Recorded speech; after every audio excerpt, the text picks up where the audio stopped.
Está revolucionado el chat, les decía, porque están escribiendo mucha gente preguntando, saludando. Aquí te saluda Guada directamente en el chat, Guada. así que está Le mandamos un presente. beso grande, Guada. Está Te Cande queremos. Villa, que dice vamos. Vamos al Cande también. María Guillermina Sánchez Magariños dice La presente tía. también desde Mar del Plata. Le mando un saludo a la vieja desde Puerto Madryn, que está allí presente. Y ahora sí vamos a tener la dicha y el gusto de presentarlo entonces a Daniel Sánchez Magariño, integrante, partícipe, protagonista de la expedición Atlantis, que este sábado cumplió 41 años y vino aquí a charlar un ratito con nosotros. Daniel, ¿cómo estás? Hola, buenas tardes. Muy bien, muy contento de estar con ustedes y que me hayan invitado y que todavía, después de tanto tiempo, alguien se acuerde de una travesura que hicimos nosotros.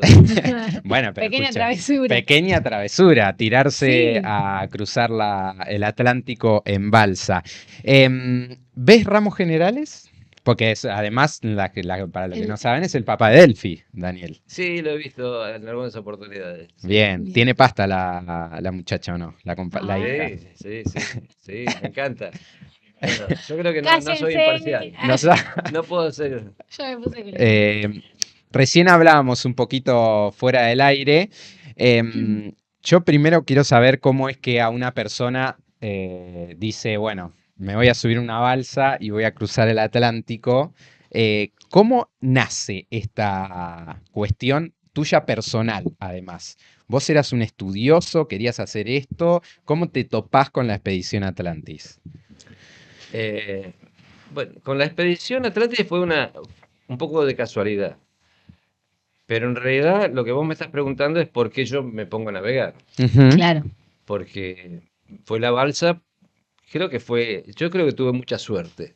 Porque lo que yo pude hacer es un sueño casi imposible, diría, porque se tuvieron que dar tantas cosas, coincidir para poder lograr este, realizar este sueño que yo todavía hoy no lo puedo creer. Y lo cuento y me emociono. Pero bueno, yo allá chico siempre me gustó mucho el mar.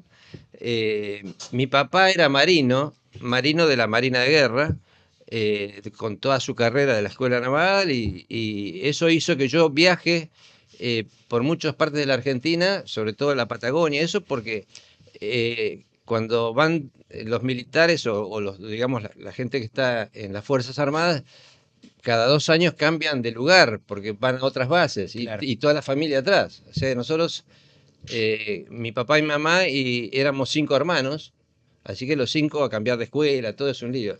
Yo nací en Puerto Belgrano, que es la base naval, porque en ese momento estaban en ese lugar de pase. Luego fuimos a otro lugar, después volví a Puerto Belgrano, viví en Ushuaia y fue el colegio en Ushuaia, porque en un momento estuvo de pase en ese lugar.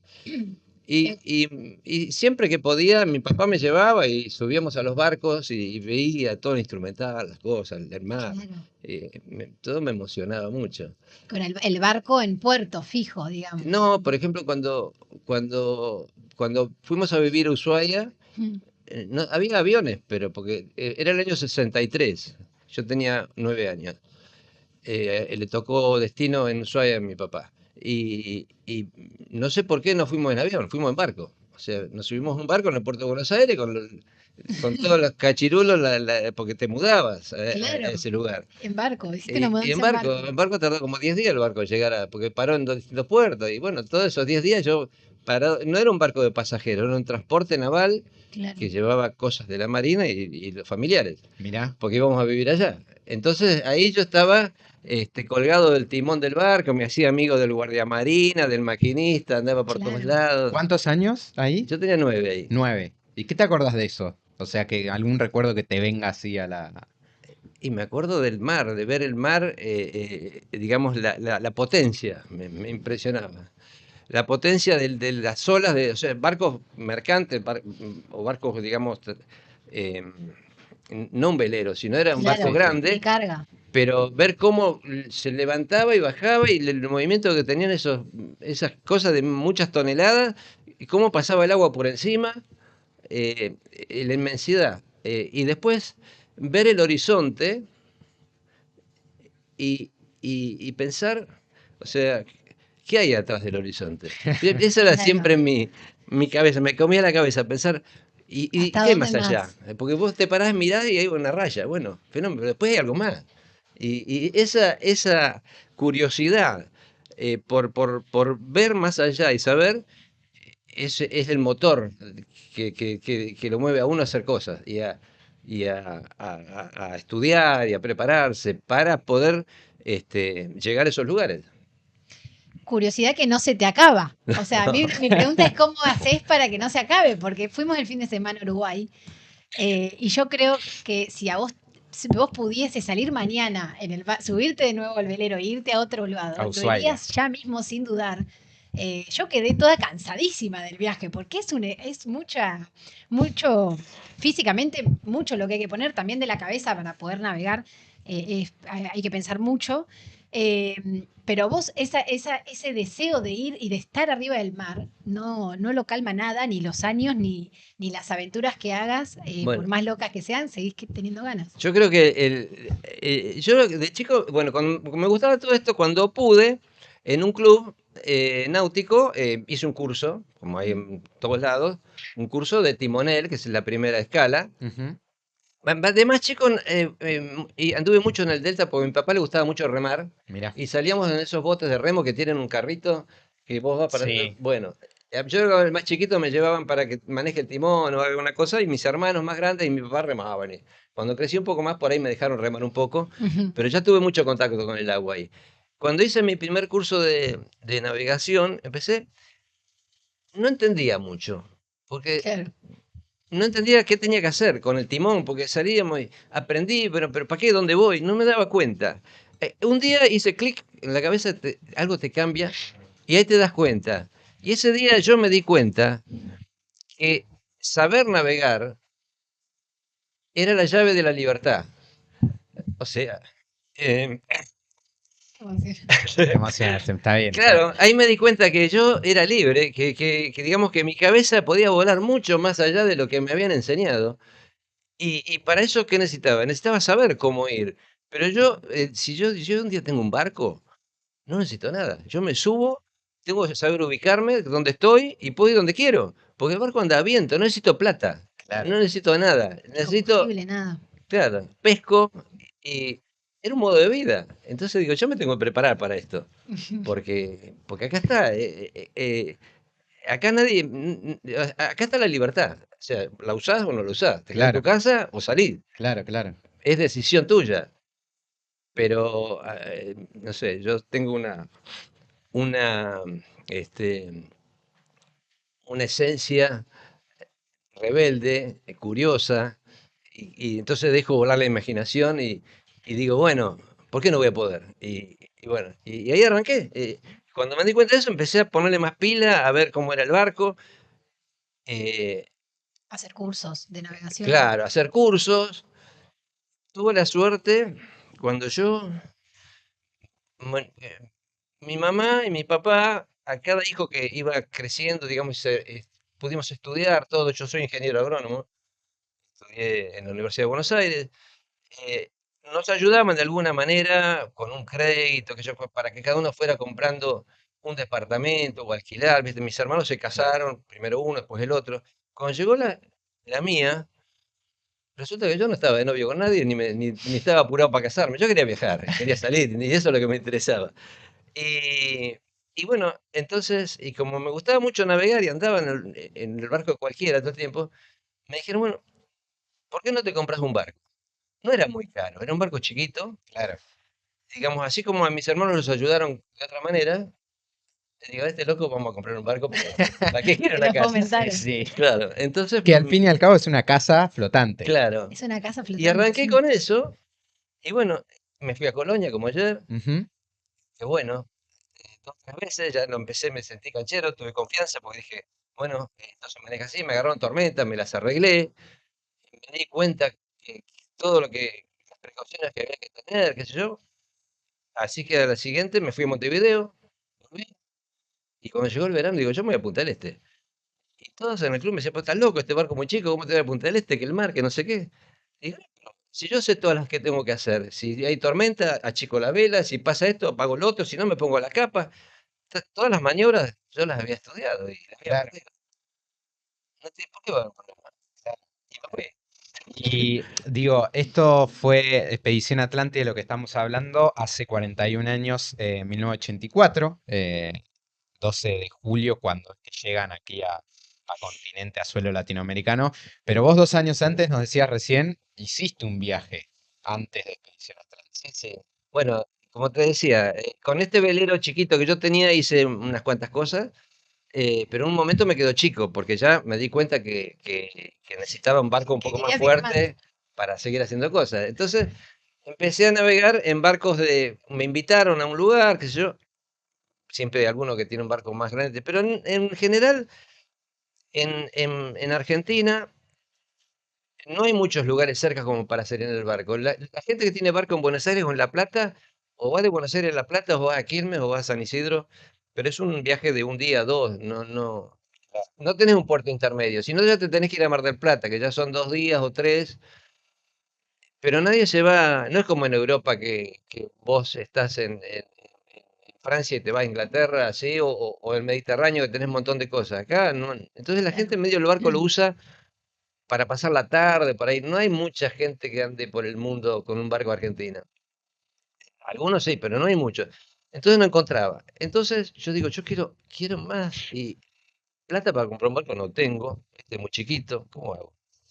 Entonces, en el 1982, eh, pasó por Mar del Plata, que yo lo venía siguiendo por las noticias de los diarios, una regata que daba la vuelta al mundo, que se llamaba la Wilbred, que salía de Inglaterra, iba a Mar del Plata, después iba a Ciudad del Cabo, Ujú. a Australia y daba la vuelta al mundo así. Eran unos barcos hermosos, muy grandes.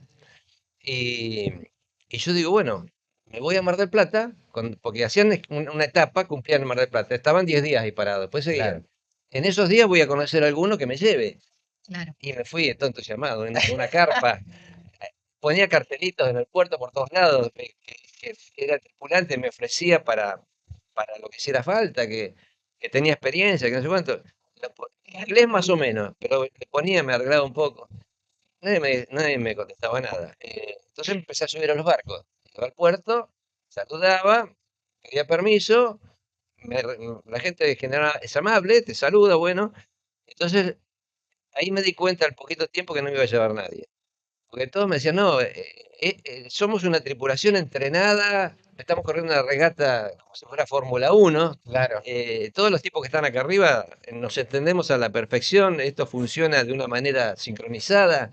Si a alguna persona le falta algo, eh, tiene otro en el avión, compañero que ya está entrenado.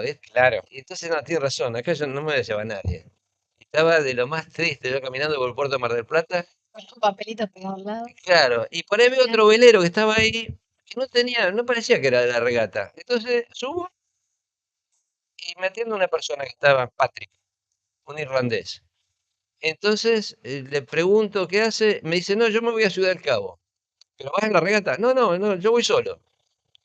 Ah, ¿cómo solo? Sí, porque este es un barco que estaba en Brasil y me pagaron para llevarlo. Ah, bueno. Y, y a mí me gustaría navegar, digo, no, ¿te podría acompañar? ¿Ah, querés venir? Bueno, sí, sí, no hay problema, te llevo, me dijo. Ah, Ay, eso Y y ahí después a la pero, qué fácil. Bueno, y entonces le empecé a preguntar, bueno, ¿y dónde vamos a parar? ¿Cómo que llevamos? ¿Dónde llegamos? Ah, no, no paramos en ningún lado. ¿Pero cuántos días tardamos? Y podemos tardar un mes, 2 meses, no sé. Le digo, pero bueno, ¿y qué pasa si viene un viento, si se da vuelta? ¿Tenemos radio? No, no tenemos radio. Ah, ¿y, y tenemos balsa salvavidas? No, no hay balsa salvavidas. Ah, pero es medio peligroso. Y bueno, es un barco, me dice. No, no, acá no tenemos pasaje de vuelta, acá vamos. Está bien. Entonces yo le seguía preguntando. Entonces en un momento me mira el tipo y me dice, mirá, si querés venir, vení. Pero si no querés venir, no venga. Pero no me preguntes más cosas porque no se sabe todo esto. Tenés razón, le digo, esto es el mar. Esto es la aventura en serio. Acá no hay plan tanta B. certeza, Claro. claro. O te subís o no te subís. Y te subiste. Y se me comía la cabeza. Digo, voy, no voy. Tenía miedo, no tengo miedo. Digo, pero si no me subo acá, no navego nunca. Ya venías de que nadie, Ya venía no de tener otro fracasar en lugar. todos lados. Y digo, esta es la oportunidad de mi vida, porque acá yo ya había estudiado, había hecho los cursos necesarios para poder navegar en el océano sin la tecnología que existe hoy. O sea, estamos hablando de años donde no había satélites, no existía el internet, no existían los GPS, la única manera eran los cálculos de trigonometría. La matemática es lo que te llevaba, tomando mediciones, a saber la ubicación. Yo lo había estudiado, por mi ansia esta de Sí, saber. sí, sí, sí. Vos imagínate, yo estaba cursando mi último año de agronomía, con todo el trabajo y el esfuerzo que es una carrera universitaria, y se me ocurre que quería estudiar piloto de yate, que es un curso que es todos los días de lunes a jueves, de 5 de la tarde a 8 de la noche en la prefectura de Olivos. O sea, hoy se puede anotar cualquiera y lo hace. Claro. Pero hacer eso en combinación con una carrera universitaria, donde tenés que ir todos los días a la facultad, era un esfuerzo. Ujú, Y me decían, pero vos estás estudiando agronomía, vas a ir a vivir al campo. ¿Por qué te pones a estudiar cómo se navega en el medio del mar? ¿Qué tiene que ver? Y claro. no sé, yo tengo que saber, porque ahora vivo en Buenos Aires y estoy con esto. Capaz que dentro de 1 o 2 años estoy trabajando en el campo y no puedo hacer esto. Claro. Entonces, eh, como yo digo siempre, los conocimientos no pesan. No es que una mochila que pesa 40 kilos. Los conocimientos los acumulás, los incorporás y te van a servir toda la vida. Entonces lo hice, me recibí. Entonces yo estaba en Mar del Plata y con este hombre que me mostraba cómo él iba a hacer la navegación, tenía un sextante como este que está acá. Mostrarlo eh, si querés ahí a la cámara, que este, recién nos este es un decías. instrumento, Con esto se Pone- navegaba. claro, Ponelo así como lo usabas. esto se Para, usa, se agarra así, imaginando que acá no hay techo, hay cielo.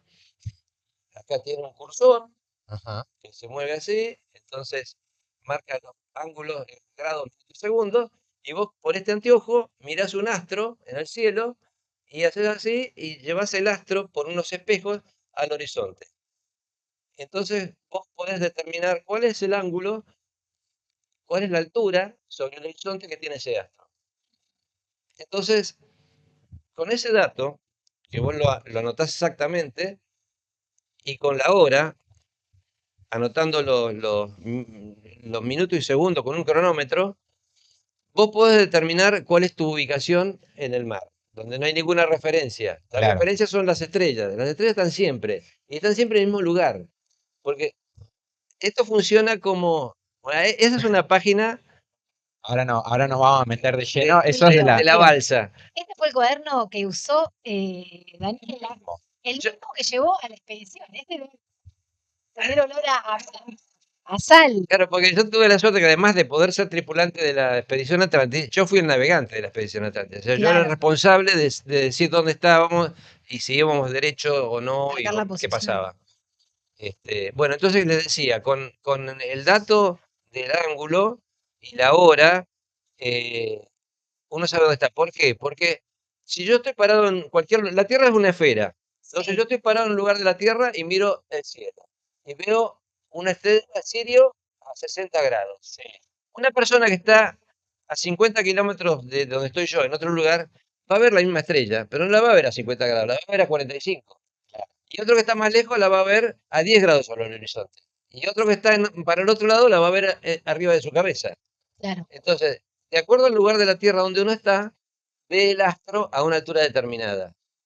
Bueno, todo eso está tabulado y está todo referido al meridiano de Greenwich, porque esto lo inventaron los ingleses, o sea, no lo inventaron los ingleses. Los ingleses creo que fueron los que hicieron las tablas, porque Mm. esto se sabía de mucho antes y Ujú, se hacía. Lo que pasa que en el año 1600, 1700, yo creo que la Marina inglesa fue la que conquistó el mundo.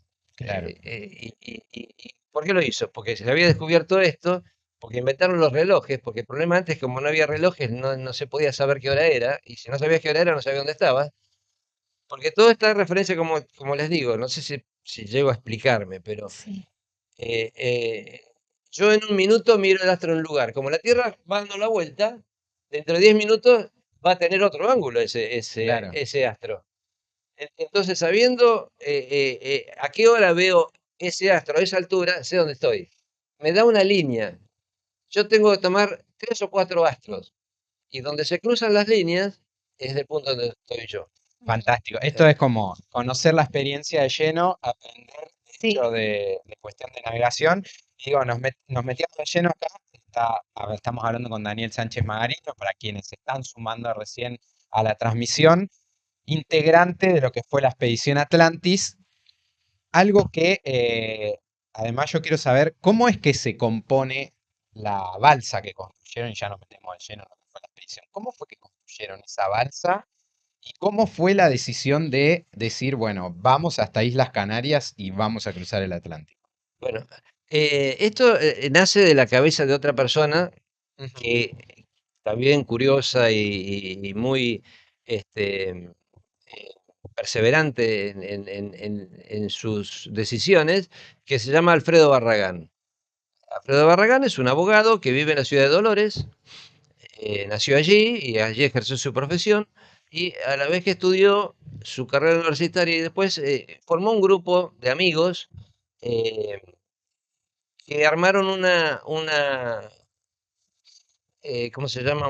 Como una institución, o bueno, sí, un equipo. En claro, realidad le pusieron el nombre CADEI, este, es un centro con fines claro, deportivos. Centro de CADEI, Centro Argentino de Exploración e Investigación Claro, Deportiva. se mezcla el deporte con con los fines Claro. científicos, ¿no? Ahí va. Entonces, bueno, él armó esa cosa y empezaron a hacer cosas. La primera que hicieron, está registrada, es el descenso del río Colorado desde la cordillera hasta el mar. En Claro. unos botes de goma, 4 de ellos recorrieron toda una zona que no había sido recorrida antes, que no Ujú. estaba ni siquiera bien escrita en los mapas, en el año 74 hicieron. Y como todo grupo fue creciendo, fueron haciendo cosas. Después les gustaba mucho la montaña también, así que subieron a la Concagua, hicieron varias expediciones. Hicieron ellos la primera transmisión radial desde arriba de la punta de la Concagua al país. Mirá, Fueron ellos los que lo hicieron. Para eso tuvieron que armar una logística muy importante de transporte de los equipos, Claro, que en el llevar año 78 fue esto, no, equipo no grande. eran con transitores. Había que llevar una radio pesada, baterías, mulas, todo un lío. Además, todo esto, siempre hicieron todo sin plata estos muchachos, claro. porque lo hacían a fuerza de trabajar y de convencer a gente que tenía las cosas que ellos necesitaban, que se las preste, o que se las Claro. dé, o que algo. Como es de la raíz. Claro. Igual. Bueno, y así fueron creciendo. Y un día, Alfredo, que es muy inquieto, empezó a tener una curiosidad, porque mirando libros y cosas, vio que en México hay unos monumentos que se llaman las cabezas colosales olmecas. Las cabezas colosales olmecas fueron descubiertas en 1900 y algo. eh, Se encontraron sucesivamente, se fueron encontrando en diferentes lugares. Hay 17 cabezas. Ujú. Cada cabeza es un monumento de piedra monolítica, o sea, tallada en una sola piedra. Hay distintos tamaños, pero pesan entre 10 y 40 toneladas. Es una cabeza que tiene 2 metros de alto por 2 de ancho, que entonces están en la selva. ¿La hicieron quiénes? Se determinó que se construyeron hace 3500 años. ¿Quiénes? Los olmecas eran los que vivían en esa época en México. Ahora vos mirás la cara, por ahí hay una foto. Sí. ¿En este? Ahora ahí parece que está Estamos. Streaming en vivo. Streaming en vivo. Esa cabeza. abrila. A la primera hoja. Ah, Acá, ahí está. Bueno, ¿qué es lo que vio Alfredo? Sí, dame. Más acá, Delfín, más atrás. Bueno, ¿qué es lo que vio Esa Alfredo en cabeza. esta cabeza? Que tenía rasgos africanos. Bien. O sea, la nariz, los labios, labios. la cara, no daba con los rasgos de los que se supone que eran los olmecas que vivían en esa época, porque hay también un montón de expresiones culturales y monumentos y, digamos, esfinges y cosas hechas con cerámica que tienen otros rasgos, Claro, como que eso era los distinto. pobladores no tenían. Entonces pensó, ¿no habrán venido de África algunos tipos navegando de alguna manera y los olmecas los tomaron por dioses, o gente que venía con otros conocimientos, otra cultura, les enseñó algo a estos otros que estaban acá y los tomaron, hicieron los monumentos. Algo pasó. Yo empezó a investigar. Y encontró investigando que hay en el norte de África, han encontrado piezas de cerámica que están talladas como balsas que navegan, Mira, digamos. Entonces él unió, si hace 3.500 años en la costa del norte de África había gente que navegaba porque conocía las técnicas de navegación en el mar y, y a lo mejor transportaba alimentos o hacía navegaciones costeras. Quizá alguno llegó a América. Entonces empezó a estudiar oceanografía y se fue a mirar cómo se mueven los océanos y cómo son las corrientes. Ahí encontró que el Océano Atlántico Norte hace un movimiento circular así hay una corriente que se llama la corriente norecuatorial que viene bajando del Mediterráneo, pasa por las Canarias, sigue descendiendo hacia el Ecuador y antes de llegar al Ecuador entra al Caribe por Venezuela, da la vuelta al Golfo de México y después se va a, digamos, a Europa con la corriente Sí. del norte. Es una circulación. Entonces, dice, si existe esto, puede haber llegado. Lo inspiró Kon-Tiki. La Kon-Tiki es otra balsa que en el año 1947 navegó desde el puerto del Callao en Perú a, iba a Australia, no llegaron a Australia, llegaron muy cerca mira. porque encalló Pacífico. por el Pacífico, encalló en unos arrecifes y finalmente los rescataron. Pero Thor Heyerdahl, que fue el científico noruego, que fue el que armó la expedición Atlantis, quería probar que los mares no son barreras para las culturas, sino que los mares son medios de comunicación y que la gente navegaba. Porque uno dice, no, ¿cómo va a llegar de África a América? Está el océano por el medio, no lo pueden pasar. Pero no subestimen a la gente. Uno piensa que hace 3.000 años la gente vivía en una cueva. No, la gente sabía cosas y atravesaba los mares.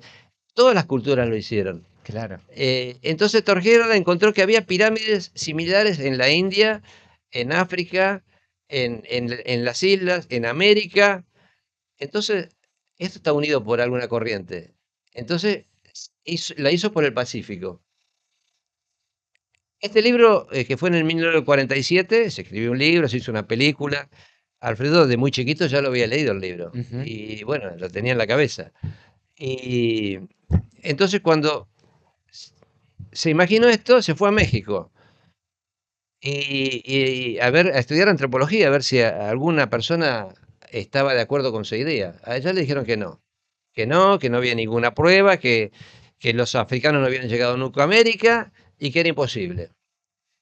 Y dijo, no, pero una balsa como las que están documentadas en el norte de África puede llegar a América. No, que no, que no. Bueno, yo voy a hacer una balsa y voy a llegar y van a ver que se puede. Y bueno, eso es lo que dijo. Se volvió a Argentina, reunió a sus compañeros del CADE y le dijo, bueno, el proyecto siguiente ahora es construir una balsa y cruzar el mar. Y bueno, eso fue cómo nació. Nació así, porque a un tipo se le ocurrió, tenía una organización de base, que eran sus amigos, y tenían una disciplina, y tenían un estudio y una vocación, y no se rinden nunca. Y Entonces, eso fue un par de años antes de que vos eso, entrases. eso Yo fue en el quiero año que, 1980, 4 años claro, 4 antes. años antes. Yo quiero que cuentes el momento, nos vamos a saltear toda la parte en la que Alfredo forma el equipo, que no son solo 5, son un montón de personas las Claro, que son como trabajaron 20, 5 muchísimo. arriba de la 5 balsa, arriba de pero la es todo un balsa. equipo muy grande esto. No, La no. parte en la que viajaron a Ecuador a buscar los troncos, esa lo vamos a hacer porque tenemos poco tiempo y quiero que cuentes el momento en el que vos decís, ¿qué es eso? Quiero de la curiosidad esta de conocer la balsa y meterte. Bueno, te dejo que Bueno, lo cuentes vos. bueno, como antes les estaba contando que me fui, que conocí un tipo en Mar del Plata que finalmente me subió a ese velero y me llevó a Ciudad del Cabo. Tardé 40 días, fue una experiencia impresionante porque realmente ahí tuvimos muchas tormentas, mal tiempo, el barco se acostaba en el agua, pasaron todas las cosas que pueden pasar, no se rompió nada por suerte, pero ahí todo lo que yo había estudiado y que lo había practicado en mi velerito en el Río de la Plata, más o menos, Sí, ahí fue de cayó. verdad. Ahí. Sí.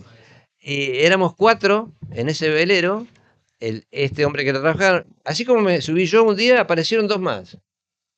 Así, Errantes. de una semana para la otra, éramos 4 tipos arriba de un velero y no nos conocíamos ninguno de los 4. Y no hablaban el mismo idioma. No, entonces podía Era salir un cualquier cosa holandés, ahí. un brasilero. No, no, éramos 3 argentinos Ah, bien. y Y un el holandés.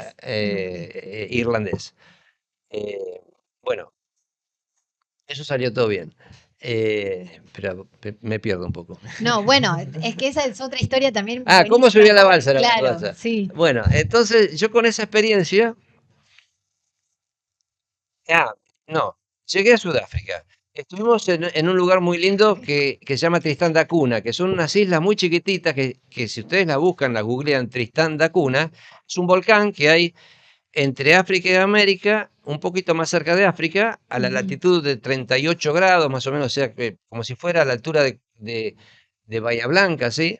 Porque así como está la corriente norecuatorial que nos trajo de Canarias a Venezuela, en el sur hay otra corriente que va al revés, que va, y los vientos, sobre todo, son favorables por la rotación de la Tierra, los vientos van del oeste al este. Ujú. O sea que a los 40 grados de latitud, que, que yo fui de Mar del Plata a Ciudad del Cabo, hay Sí, vientos muy fuertes favorables para allá. para aquel Pero lado. son muy fuertes y son olas muy grandes. Por eso se llama, le llaman a esa zona los Rolling Forties, que son los 40 bramadores, que es la ruta que hizo Vito Dumas.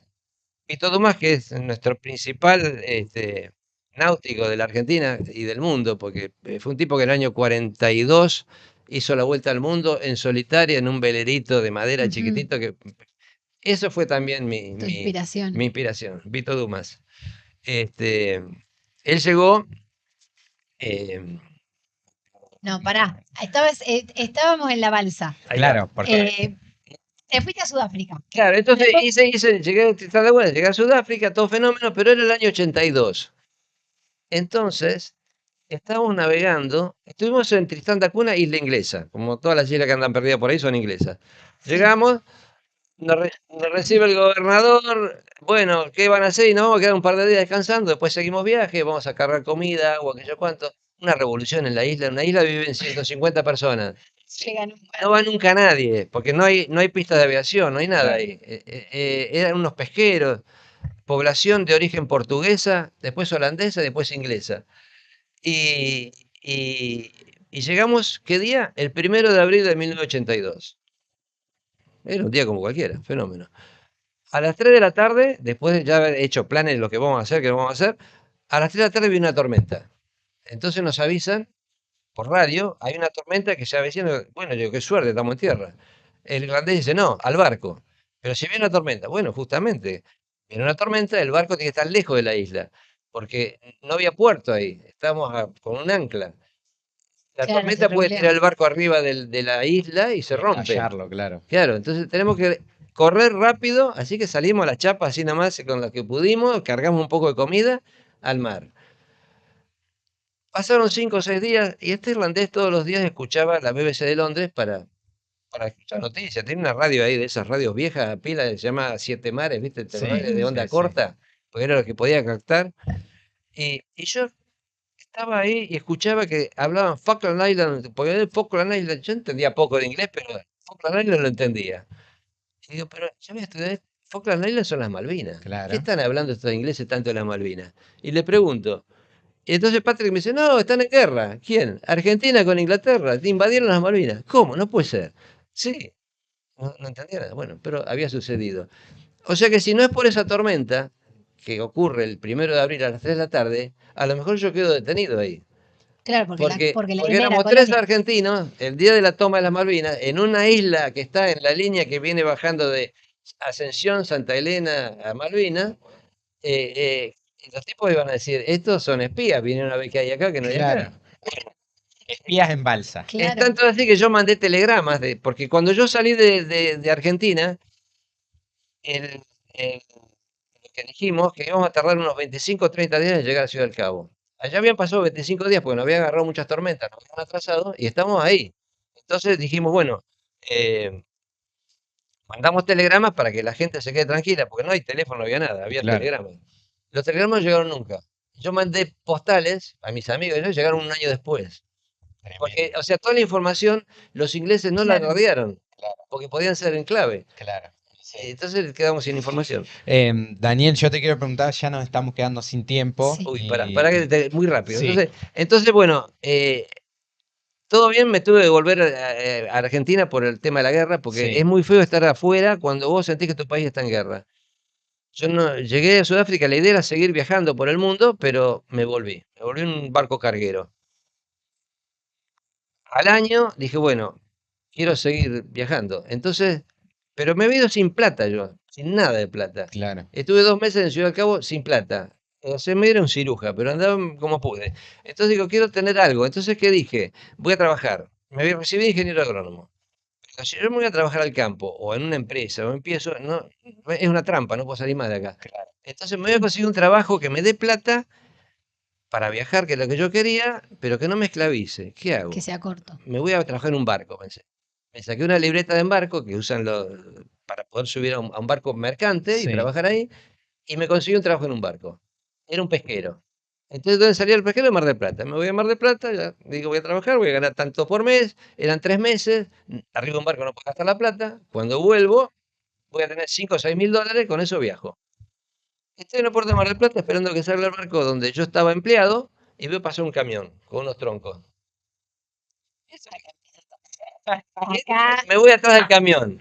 Y había un cartel que decía Expedición Atlantis. Mirá vos, unas La grúas curiosidad. bajando los troncos. Cada tronco pesaba 3 toneladas, unos semejantes troncos. Digo, qué raro, ¿qué es esto? Entonces pregunto, y uno de los muchachos que estaba ahí me dice, no, son unos troncos que trajimos de Ecuador, vamos a construir una balsa, y en una balsa vamos a cruzar el Atlántico. A mí se me cayó en la media, y cuando escuché eso digo, no puede ser que alguien esté haciendo lo que yo pensé toda mi vida. Entonces, bueno, ¿puedo ir? ¿Qué le voy a decir? No, el que mandaba, que se veía que estaba poca bolilla. Y cuando dije, ¿puedo ir? Todo que no.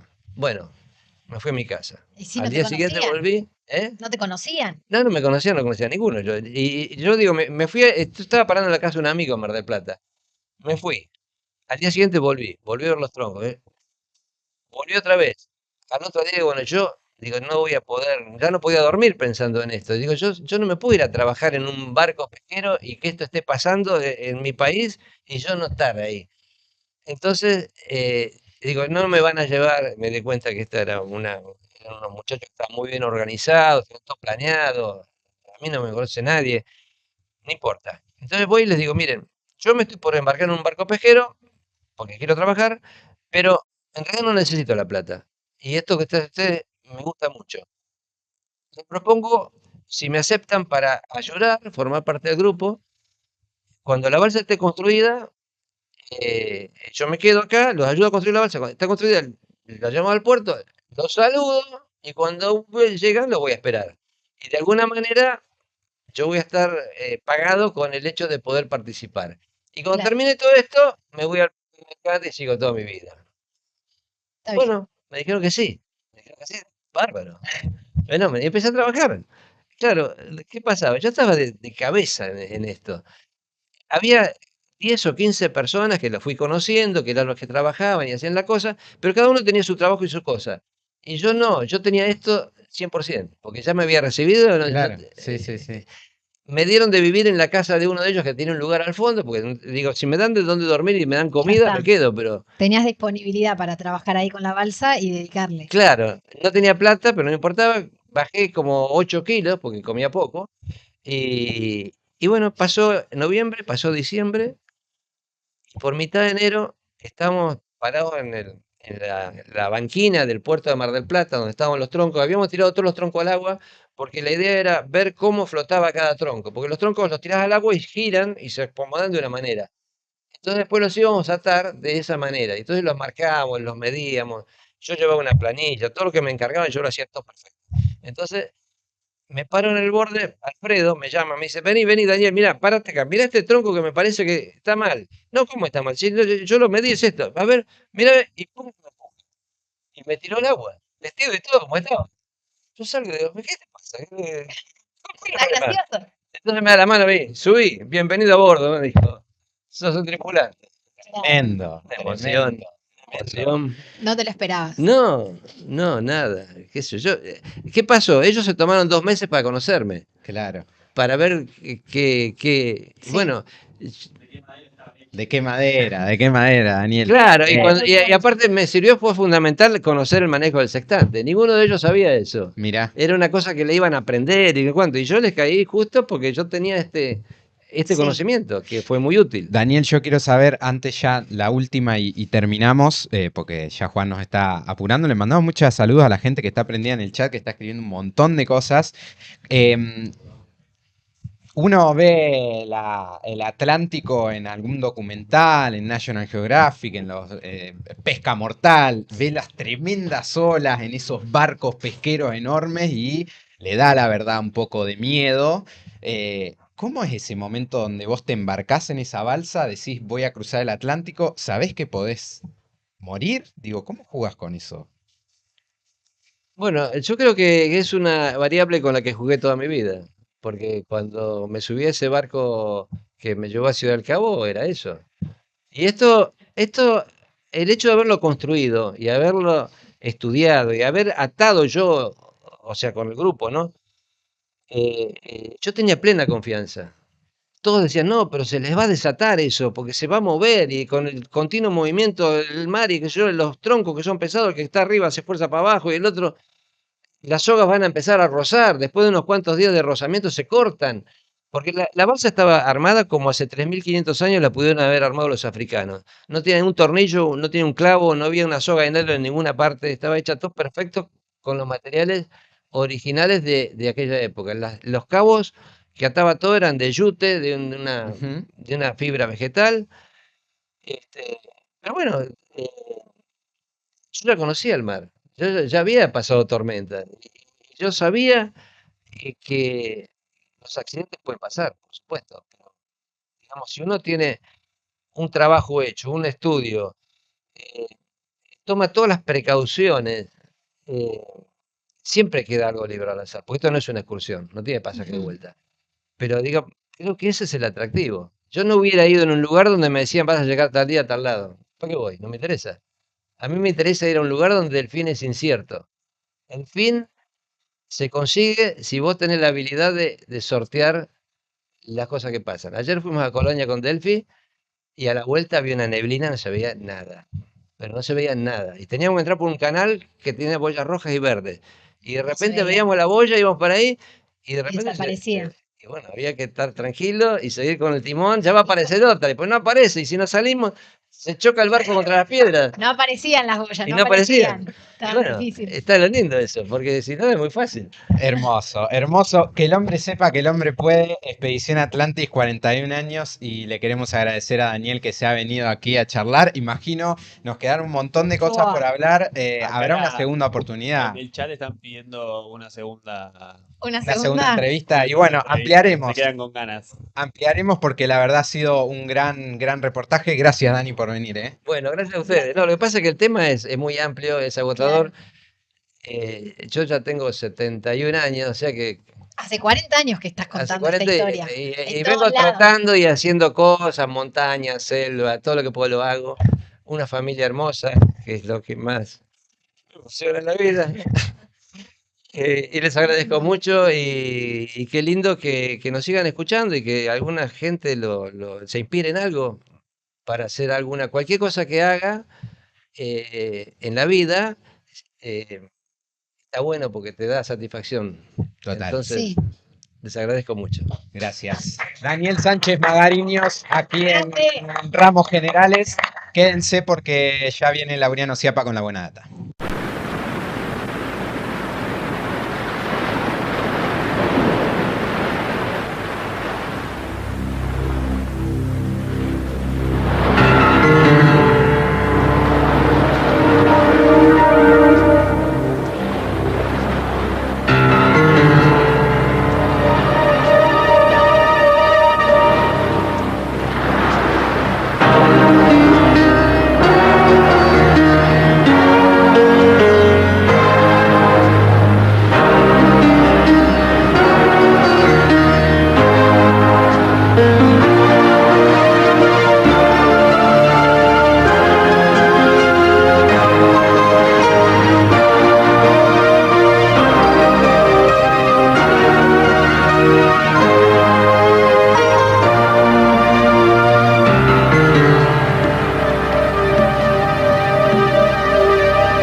Si bien lo parecíamos, no éramos náufragos. Estábamos allí por nuestra propia voluntad. Queríamos demostrar la posibilidad de que los africanos hayan llegado a América cruzando el Atlántico hace unos 3.500 años.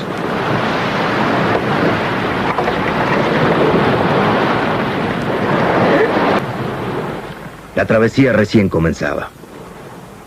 Estábamos en el Océano Atlántico a solo 200 millas de África, rumbo a América.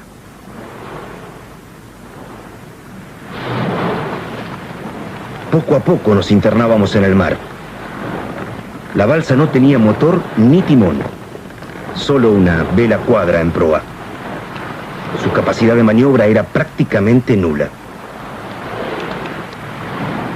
Estábamos a merced de los vientos y las corrientes marinas.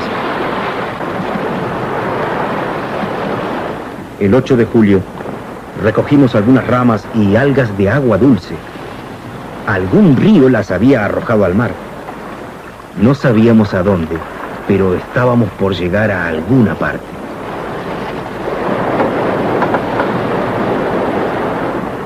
De pronto, como un fantasma, un barco. Al fin, hacía 45 días que no veíamos a nadie. Comenzó a llamarnos por radio. Preguntaba si esta era la balsa Atlantis que salió de África. Me apuré a contestarle. Atención al pesquero Maratún. Esta es la balsa Atlantis. Le pide un comprendido cambio. Balsa Atlantis, aquí el pesquero Maratún. Comprendido, necesitan ayuda. Cambio. Afirmativo. Necesito que me confirme si realmente estamos al sudoeste de Grenada. Cambio. Tranquilo. Balsa Atlantis, correcto chico. Están a 10 millas de la isla Testigo. Bienvenidos a América.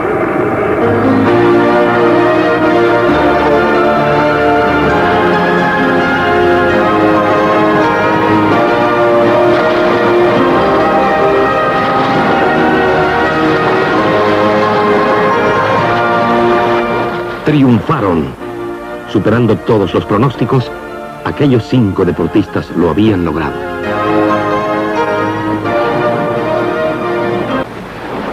Al amanecer del 12 de julio, 52 días después de haber zarpado, tuvimos tierra a la vista.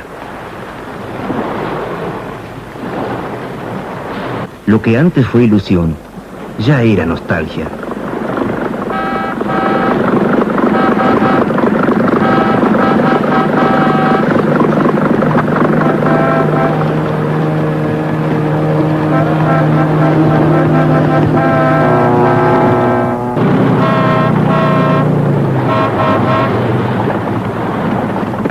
Atlantis constituye un aporte a la ciencia, pero sobre todo es una invitación al hombre a creer en sí mismo.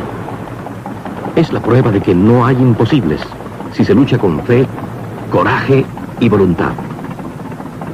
Un acto de esperanza en medio de la confusión de nuestros días.